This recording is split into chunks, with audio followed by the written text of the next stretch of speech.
Hindi mo alam? Alay, kasi yung magkasama tinatanong... kayo, Hindi, di ba? nandun ka, di ba? Sabi mo, ikaw nag-converse eh. Ang ano ko nga po dyan yung certification niya. Ngayon yung kung Wala naman to regarding kinalaman sa certification. Dinala ba sa husgado o hindi? Hindi ko Yes po or alam. no? Hindi Hindi ko mo po alam? Kasama ka the whole time hanggang sa Hague. Oy, magsabi ka ng Opo, totoo. opo. We're all under oath here. Yes, madam. So alam mo kung dinala Alam siya mo, o hindi? hindi mo alam. Hindi ko po alam. Kasi hindi Paano naman ho hindi ako... mo alam? Binantayan mo mula nung dumating mula sa Hong Kong, sa airport, dinala sa Villamor, dinala sa The Hague. Kasama ko all throughout. Opo. Pag sinabi mong hindi mo alam, you are lying.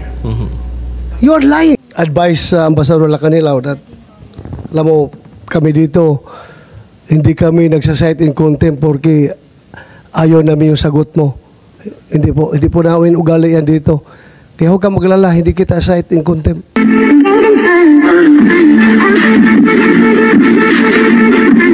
Attorney Delgra? I'm here, Madam Chair. Yes, where are you I'm physically present, located? via Zoom. Nasa I'm Hague pa actually po at kayo? Hague, the Netherlands. Mukhang malamig ang damit nyo eh. Opo, so medyo, I'm not used to this kind of weather po. Sige, yes, Secretary, Malamig, please. yeah. Attorney Delgra, kindly raise your right hand, please. Do you swear to tell the truth and nothing but the truth in the Senate investigation? Yes, I do. Thank you, sir. Madam Chair. Yes, thank you very much, Attorney Delgra. You said you had some questions for Ambassador Lacanilao. Please proceed. If I may, Madam Chair, just a very short opening statement, because I have been listening to the proceedings earlier, especially on what Ambassador Lacanilao said, as well as General Torres' statement made earlier. But before that, if I may make a very short opening statement, if I may be allowed. Yes, please go ahead. Thank you. I thank the Senate Committee for inviting me in today's hearing. At the outset, it is our humble submission that the Senate Committee and eventually Congress to craft meaningful legislation, among others, on making persons liable who bring, cause to bring, or forced to bring Filipinos out of the country without legal or proper travel documents. We understand that under current legislation, I may not be properly informed, but it is only the person who travel or attempt to travel illegally abroad who is personally liable. In the case of the former President Rodrigo Roa Duterte, he has vehemently objected his transport to The Hague, the Netherlands. When General Torre and his PNP personnel were finally able to surround and secure the person of the former president eventually into the plane and to The Hague, he loudly objected, and I quote, "You have to kill me to bring me to The Hague." He said that at least twice. That said, the former president, he has consistently said that he will face any case that may be filed against him in the Philippines in relation to his administration campaign against illegal drugs. Another point that I would like to state here for the record for the Senate Committee to consider is to review the consistent government policy to assist any Filipino harassed, arrested, detained, or even convicted abroad for whatever cases filed against them, extending in any legal assistance, including the repatriation of its citizen to the Philippines. Very recently, three Filipinos were detained in China, but were assisted by the Philippine government through this administration. And I think 2 or 3 days ago, 15 Filipinos whose cases were dismissed in Qatar, crediting this administration's assistance to our kababayan. What is upsetting and mind-boggling to me is that we have an elderly Filipino citizen, an 80-year-old Filipino, who was arrested and detained in the Philippines, allegedly by virtue of a foreign, not a local warrant, and forcibly brought out of the country to be brought to trial in a foreign court. And that is my opening statement, Your Honor. Thank you. And You that's had a precisely question? why What the government Ambassador Lacanilao is saying is utterly untrue, as well as what General Torre have said earlier about the doctor. Ano po ang nangyari sa pakiwari ninyo? Kasi sinasabi ninyo hindi totoo yung sinabi ni Ambassador Lacanilao at ni General Torre. Ano ba talaga ang nangyari? Just to give context, Madam Chair, in the same way that Senator Bongo was not allowed entry when we arrived at the NAIA 3 terminal and to talk to the former president, but he was eventually brought to Villamor, we were able to follow the former president to Villamor. Apparently, the guards at Villamor were not able to see who else were in the convoy, so we were able to get in. Unfortunately for Senator Bongo and the rest, including some lawyers, they were not able to get in, despite their request that they be able to see the president.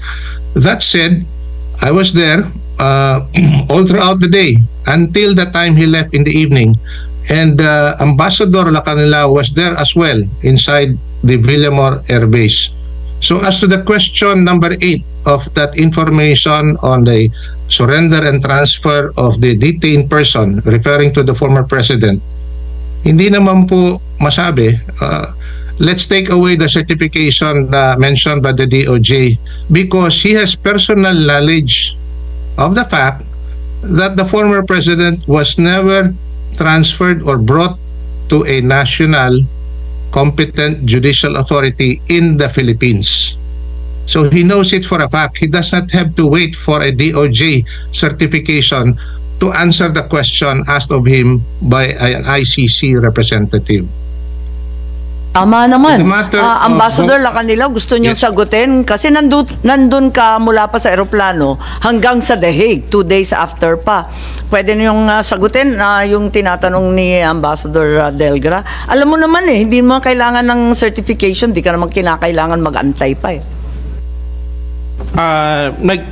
Nung tinurn over ko po, yung certification, may communication na po kami. Yung certification, yun nga lang ho, nagkakaroon ho ng delay na ma-receive ko. Certification ang pinag-uusapan mo. Opo, Yung opo. pinirmahan mo, Competent National Judicial Authority. Hindi nga dinala sa husgadong Pilipino Alam mo naman yun Kasama ka all along Oversee nga ang ginagawa mo. Di alam mo lahat. Madam Chair, may Yes, follow up with that Senator Bato. follow up on that question. Ito, very clear yung sagot mo dito do not know. Hindi mo alam na hindi siya dinala sa judicial authority. Yun hong certification ho ng DOJ ang ano ho dyan. Si ka-insist nung certification ng DOJ. Ang tinatanong dito, competent judicial authority. Korte ang ibig sabihin nito. So alam mo ba na dinala sa korte o hindi? RTC Pasay or RTC Paranaque? Hindi ko po alam. Hindi mo alam? Hindi mo alam? Kasi yung tinatanong... Hindi, nandun ka, di ba? Sabi mo, ikaw nag-converse ang ano ko nga po dyan yung certification niya. Ngayon, yung Wala naman to regarding... kinalaman sa certification. Dinala ba sa husgado o hindi? Hindi ko Yes po or alam. no? Hindi Hindi ko mo po alam? Kasama ka the whole time hanggang sa Hague. Nandun ka sa... Oy, magsabi ka ng Opo, totoo. opo. We're all under oath here. Yes, madam. So alam mo kung dinala Alam siya mo, o hindi? hindi mo alam. Hindi ko po alam. Kasi hindi Paano naman ho hindi ako... mo alam? Binantayan mo mula nung dumating mula sa Hong Kong, sa airport, dinala sa Villamor, dinala sa The Hague. Kasama ko all throughout. Opo. Pag sinabi mong di mo alam, you are lying. You are lying. And nandun ka all the time Hindi mo alam na dinala siya sa korte? Hindi mo alam? Hindi ko po alam, Mr. Senator. May I clarify? I think we should ask Attorney Delgra, what do you think of the answer given that he was not aware of any information regarding the competent National Judicial Authority that he signed on to? Pwede bang mangyari yon, Attorney Delgra? I join the observation of Senator Bato that the Ambassador Lacanilao is lying. Kasi all he needs to know is whether the former president was brought out of Villamor and brought to a local court. We don't have to skirt and hide behind a DOJ certification to attest to the fact as to whether he was brought to a local court or not. He was there all throughout, as he has in fact admitted. So all he has to do is hindi po inilabas yung former president to be brought to a local court. I think that would have been sufficient for him to say. But he keeps on saying that he does not know. Kasi ang That's the tamang problem. sagot, no. Hindi po ba? Ang tamang sagot, no. At alam niyang no. Kailanman hindi dinala sa husgado. Tama po ba? I agree with that, Madam Chair, that the proper answer to this question would have been no. Thank you, Attorney Delgra. Ambassador Lacanilao? Yes, ma'am. Still, ma'am, yung nasabi ko po. You still didn't know, in spite of overseeing the entire operation for both the Interpol and the entire government of the Philippine Republic. Tama? Yes, Madam Chair. Hindi mo pa rin alam. Yes, Madam. Madam Chair, last chance mo, Ambassador Lacanilao. We are giving you the chance to say the truth. Opo. Nagsasabi hindi mo po alam. ako ng totoo. Hindi, opo. Hindi mo alam na hindi siya dinala. Opo. Nasaan Ikaw nag-oversee sa doon? airport? Saan ka doon sa airport? Nandun ka sa picture? Dun ho sa tube. Oh. Tapos Oh, dun so sa tube lounge. ka pa? Sa tube. Sumalubong Wala ka sa doon sa tube. aeroplano, sa tube. Hanggang dinala siya sa Villamor, kasama ka. Sa 250? Oh, Sa 250, umalis ho ako eh. saan ka pumunta? Dun ho sa likod. Kasi meron hong waiting area dun sa, Sa likod eh. lang. Sa likod pero lang, hindi pero- na umalis. So Tapos- hindi na ho ako nag-intervene after nun eh. Hindi mo alam na hindi siya dinala. Hindi po. Madam Chair, I think this resource person is lying. Yes, that seems clear. Secretary Remulla, you wanted to add to the false Ma'am, testimony again, here. the form that was made to, that he was made to answer is an extradition form. That's why the requirements that it's asking for are questions about extradition. But this is a surrender. It's a very Yes. different process that happened. Yes, we've heard that argument before. Thank you, Secretary. Aside from that form, kinonfirm niya ngayon, ilang beses niya sinasabi na hindi daw talaga niya alam na dinala sa korte o hindi. And Madam Chair. I don't think they would have accepted him in the ICC if there was no certification from the DOJ at that time, because the certification was acceptable to the ICC because the DOJ is deemed a competent judicial authority by the ICC. We're not claiming to be, Since but when under the did system, the DOJ become a judicial No, authority? under the system of the ICC. Justice Ascuna, I As think Justice I'll need Ascuna your said, help here. the namang, Prosecutor General- inaako na ng executive ang judicial power. Parang malabo na to. Ma'am, the prosecutor in the ICC setup is part of the court. And that's why they're considered competent judicial authority, if I can understand it Pero kung properly. maaalala natin, I think we can ask Justice Ascuna. ang saligang batas na sinumpaan natin, wala namang ganun. Ang Yes, ma'am. court, maliwanag yung It's the Supreme understanding of Court. the ICC I'm explaining, ma'am. Ay, nakakatuwa naman to. Saan tayo mauuwi ng ganito? Ngayon, ang DOJ na ang korte. Ganon. No, ma'am. No. It's just the understanding of the ICC. that Please make up your mind. Sabi mo, you have judicial power. No, we And don't you're have the judicial power. competent Don't put national judicial here we don't authority. put words into action that were not really said. What we're saying is that is the understanding of the I think the same statement ICC. was made by your ASEC or USEC Clavano. Yes, that is the understanding that the ICC has of the function of a prosecutor, because under their system, a prosecutor is part of the court and thus competent judicial authority. That is the ICC's way And the same of treating prosecutor was in a fact prosecutor. Filipino? Well, Sabi, to their national. understanding, it's competent judicial Yung authority ICC under the ICC. prosecutor na Pakistani English naging Pinoy? Sure ka? Ma'am, they have a different way of looking at judicial authority in the ICC. That's why Looking, the isang form... tingin lang makikita mo, hindi naman Pilipino yung prosecutor nila, pambira naman.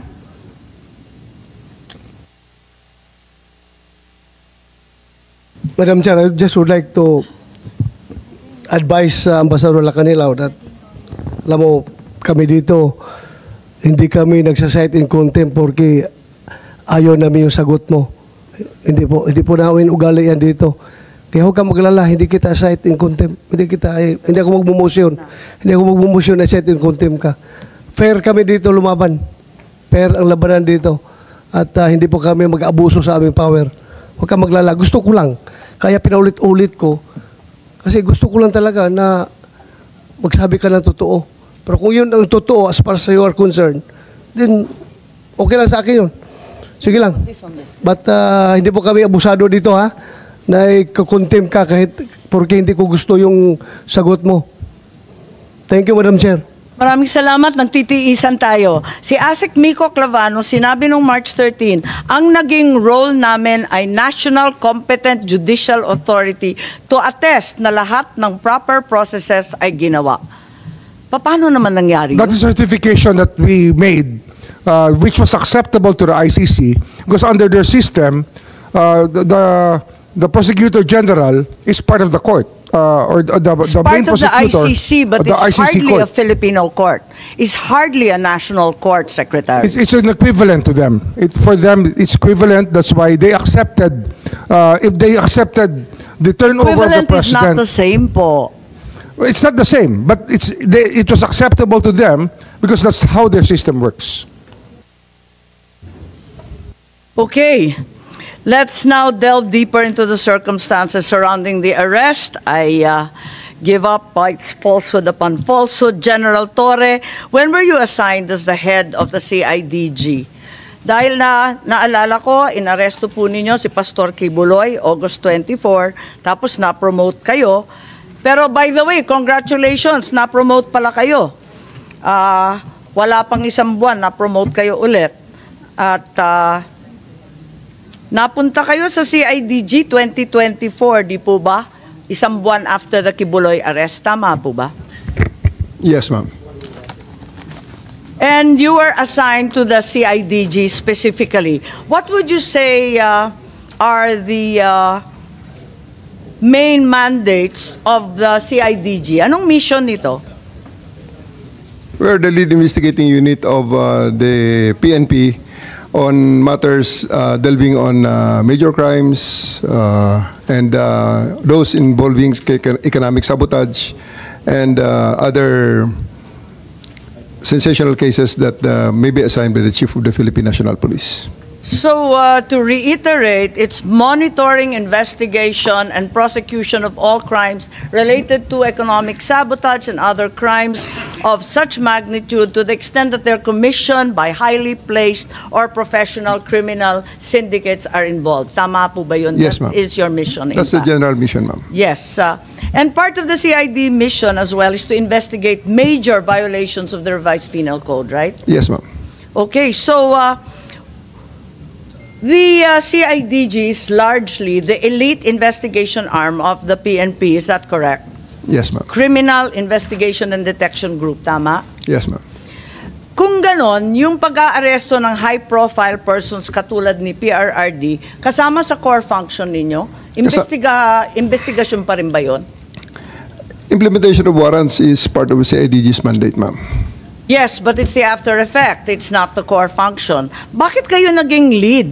Kitang-kita naman, nung March 11, not only was the CIDG involved in the arrest, kayo pa rin yung lead sa operation. Yes, We can clearly see na kayo ang pinakamataas. You were the highest ranking member of the PNP in many of the videos. I was directed by the Chief of the Philippine National Police, ma'am. Yes, perhaps our Chief PNP can explain bakit yung CIDG ang naging lead samantalang investigasyon ang dapat mission nila. Ma'am, I just want to, yun sa background po natin, yun sa PNP po, ang Interpol PCT-CF2, ang dalawa lang po yung pinapadala niya, no? Pagka dun sa PNP po, ang main task po namin, pagka PCTC, CIDG, ang sa NBI naman, NBI Interpol. So usually, pagka may request po ang PCTC, ang pinaka-diretso po namin is CIDG, not any other unit when it comes to arrest po.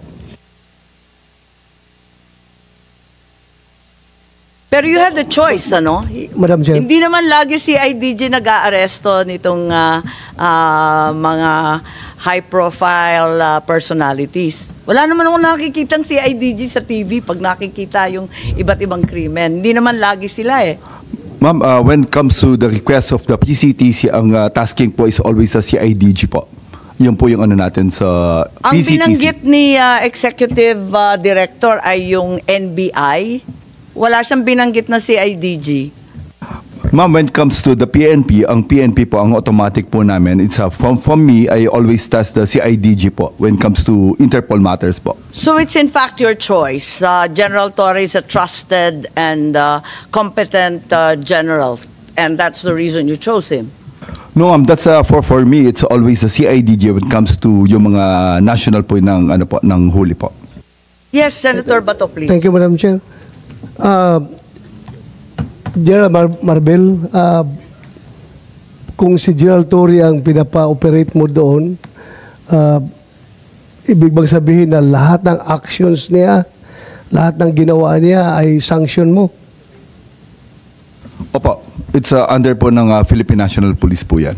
So lahat ng ginawa niya, sagot mo? Yes, sir. Opo. Thank you. That's the PNP that I would like to believe. Whatever your people does or fail to do, sagot mo. Diba? Just want to clarify, no? Ang sinasabi po natin, all legal po. Ang sinasabi lang, we're just assisting po yung PCTC. That's reasonable po na ang request po is coming from PCTC I'm not po. referring to PCTC anymore. Yung sa kabuuhan ng operation.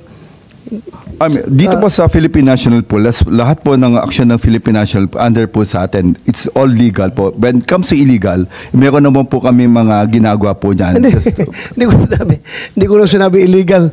Akin lang, basta yung ginawa ng tao mo, sagot mo. Dahil ikaw si PNP, di ba? Dapat ganun. Yan man talaga ang kuwan natin, trabaho natin. Sagot ko kayo lahat dahil you are carrying out my orders. Yes, sir. Tama po yan. Kasi ang mandate po ng CIDG is really to effect po yung mga warrants of arrest po. Okay, yeah, just for the record. Just for the record, Madam Chair. Thank you. Yes, maraming salamat. Palibhasa inassign nga ni Chief PNP si General Torre bilang lead ng pag-aaresto kay former President.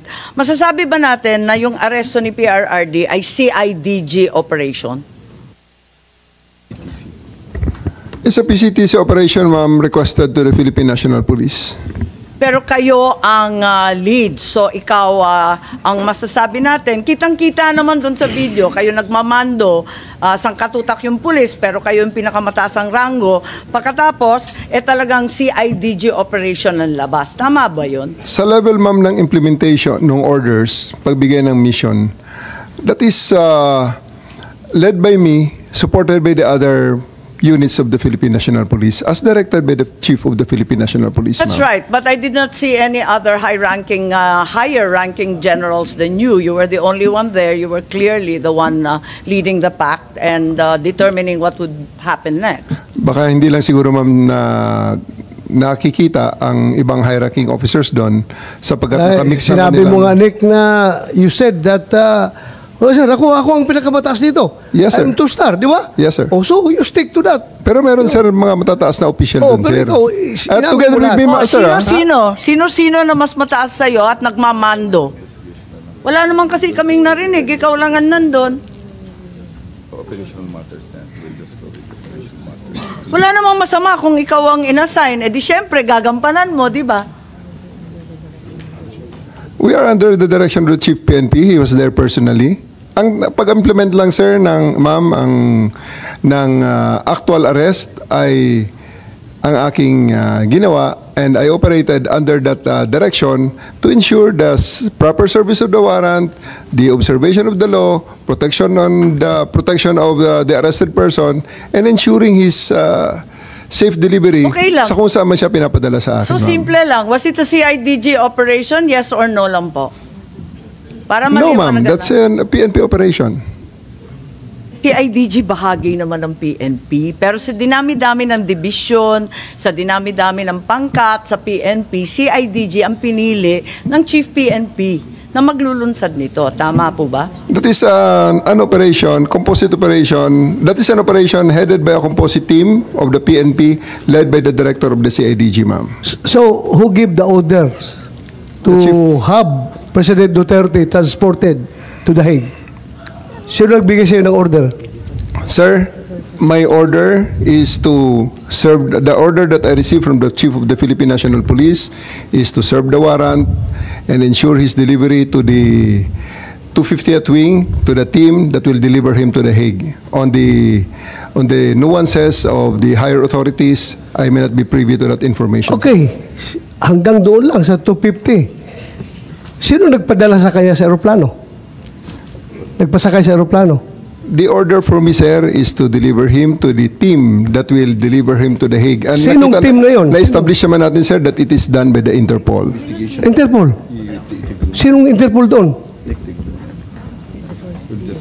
Sinong Interpol doon? Si Ambassador Lacanilaw? Si kanila o nag-order sa'yo na isakay sa aeroplano?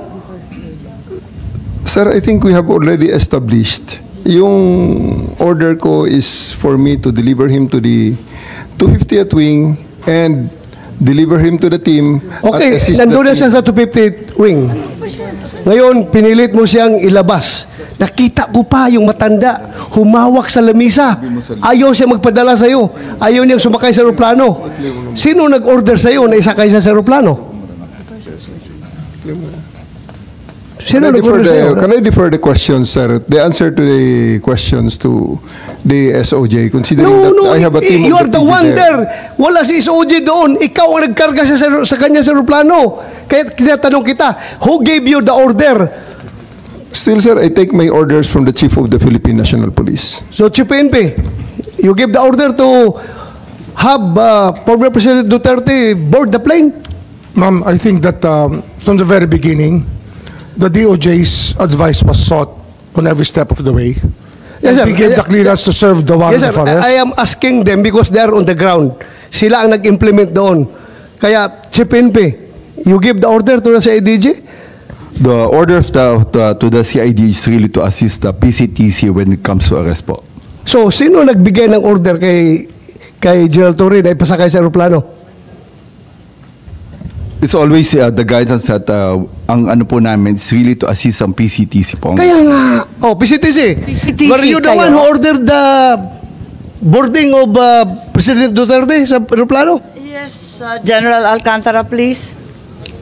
Mr. Senator, Madam Chair, I've said from time to time that my mandate is to coordinate our law enforcement agencies to comply with the requirement of the Interpol. Correct. I believe you, sir. Coordination ka lang. Yes. Coordination ka lang. Pero sinabi ni General Marvel na ikaw daw nag-order sa That kanya. is the limit of my power. Yeah. That's the But limit. according to General Marvel, ikaw daw nag-order sa and kanila that is- na isakay sa aeroplano si And that Pangulong is the Duterte. limit also of my authority. That's my mandate. To My have him. mandate is to coordinate, Coordinate. disseminate. So, for the record, hindi ka nagbigay ng order kay General Marvel na isakay siya sa aeroplano? Hindi. For the record. For the record, I am not the authority to order the arrest, to order the So just boarding of the plane. categorically, did you or did you not give the order to General Marvel? No. No. So, General Marvel, are you lying? So I'm not lying, but I just want to have the executive privilege po regarding this matter. This Ay, operational matter. nandito na tayo eh.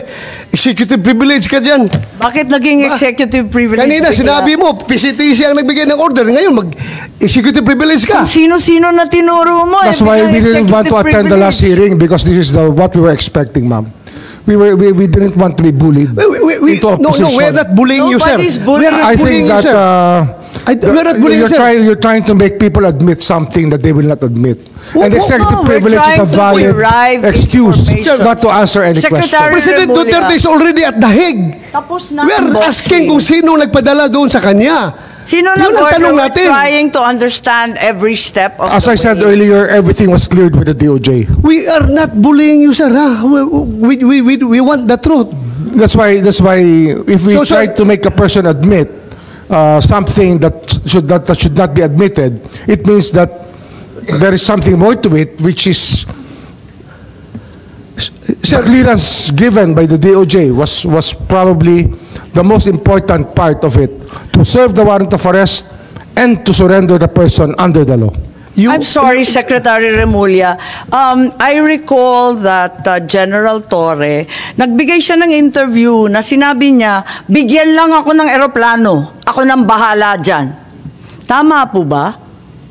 Yung nabasa ko, na sinabi niyo, ako nang bahala, basta bigyan ako ng eroplano. Nabasa po namin sa media, fake news po ba yun o hindi? Kasi kailangan niyo po talaga siyang ilipad sa dahil. General Torre. Please panoorin ninyo, nandyan, arrest him, bring him to the Hague, yun lang. Pakita lang. So paano po General ibinabasa Torre. inyo ni PNP Chief Marbil na how did he say that to you? Na no matter what, we need to fly the former president to the Hague and we need to implement the ICC arrest warrant? Arrest him and bring him to the Hague. Yun na. Simple as that. Arrest him and bring him to the Hague. Sagot ko lang, sir, bigyan mo ko aeroplano. O di ayos. And then the rest, you planned everything. Matagal na yun eh. Ang plano na yan, matagal na yan. Hindi yan spur of the moment eh. Matagal na yan. And nagkataon lang na talagang yun, the opportunity arose. So Secretary Remulla, nagpa-interview na si General Torre. We're not bullying him. He voluntarily gave this interview. And like many of our countrymen, napanood namin. Sinabi niya na siya talaga. Paano ba yun? Sino nag-utos sa kanya? Ano nga yan, ma'am? Sabi ko nga, clear namin lahat yan. Kasi they were asking me the Nino po legalities. ninyo, Even if I was clear. abroad, my advice was being sought. And I gave them the advice. That, So kayo number ang one, nagutos? serve the warrant of arrest. And number two, surrender him to the Hague. That's what the law provides. So, sir, you're the one giving the orders. Well, in some ways, because I gave them the legal basis for all the actions that happened. So, you're the one giving the orders. If I have to be the one, then if I am the one No, sir. that is referred to, I will admit it. Kasi- that I gave the clearances to number one, serve the warrant of arrest as I saw it, as I deemed fit, and number two, to fly him to the Hague to be surrendered under Section 17 of Republic Act 9851. And then that is, I caused this through my brother, Yes, who sir. is the Secretary of the Interior and Local Government. Sir, giving orders is different from giving clearance. Klaruhin natin ito. Ang tinatanong ko is, sinong nag-utos? Because PNP is a uniform organization. Hindi yan gagalaw kung wala mag-uutos. Ang tinatanong namin ng committee, sino nag-uutos? Ikaw sabi mo, you're the one giving the clearance. Ngayon, ina-admit mo na parang sinasabi mo na kung gano'n man lang, di ako na nagbibigay ng orders. So, nalalabuan ako doon. Kasi sabi mo, nagki-clearance, nagbibigay ka ng clearance sa kanila. Sa kanilang ginagawa. Kasi every step of the way. it's a crisis management time eh. Kailangan maklear lahat. Dapat malinaw mag-isip yung mga taong kasama sa usapan. Nasabihan mo na ahead of time. Na-clear na lahat yan. Tinatanong nila sa akin kung ano nga. Ang sinabi ko talaga dyan, number one, you can serve the warrant. And number two, Hague. Surrender him to the Hague under the law. So- that is what the law provides. So ang ibig sabihin, nalaman na ninyo na may warrant bago pa umabot yung March 11, 3 a.m. na sinasabi. Hindi po. Nalaman may clearance ko, na una-una, before sasabihin ko March sa inyo, 11. nalaman ko po na mayroong problema nung March 9, ako po yung nasa airport at sinasabi sa akin, mukhang may mga chismis na mayroong warrant. So balik tayo sa Pero chismis mo yun. Kung alam ko kung totoo yun, hindi na po ako lumipad. I would have stayed here. Pero I had to fly because I had a commitment So nautusan ninyo ng March with the 9? UNODC. So nautusan ninyo ng March 9 si PNP Chief Hindi ho, Marbil? nung dumating po yung warrant, yung diffusion order, pinadala po sa akin yan. Siyempre, ang technology naman, nasa Vienna po ako, kahit iba yung oras. Nung nakita ko po yung diffusion order, sabi ko, that's valid. You can serve it. Tsaka may warrant na kasama kasi yun eh. May warrant po kasama na pinadala sa akin eh. Sabi ko, it's a valid warrant. Akala ko yung diffusion hindi warrant. Bakit Hindi ba, bumalik may na kasama naman ko tayo sa warrant unang yun. usapin? It had an accompanying warrant which was given to me. And that warrant which was the one that was served to the former president.